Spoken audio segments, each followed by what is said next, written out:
It's almost hard to fathom that Saihanba's once sandy mountainside is now a natural gene bank thriving with diverse species.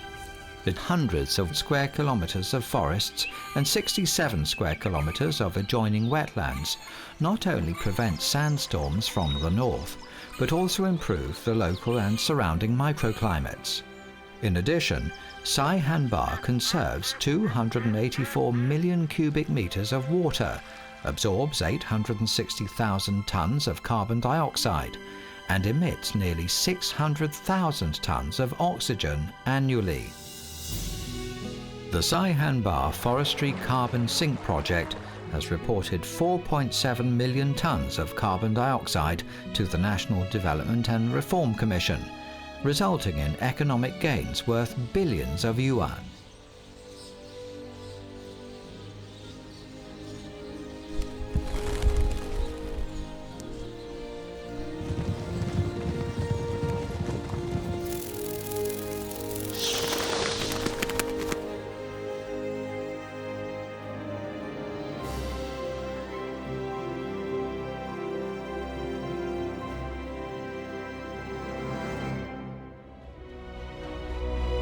Those who know how to harness nature's gifts are often reciprocated by its bounties.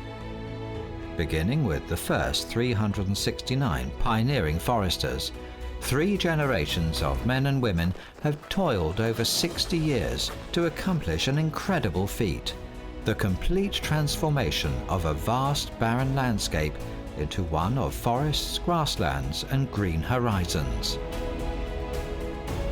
By nurturing seedlings, advancing afforestation, and emphasizing forest protection and management, the once lost beauty of the land has been restored.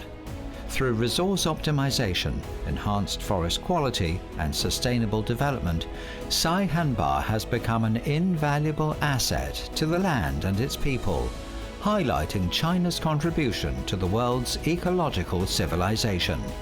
The enduring spirit of Saihanba is a testament to the will of the people, the dream of a nation, and the awe-inspiring resilience of nature. Whether it is preserving intangible cultural heritages, conserving natural resources, or protecting wildlife, China continues to weave a diverse and harmonious tapestry of life for the world to enjoy.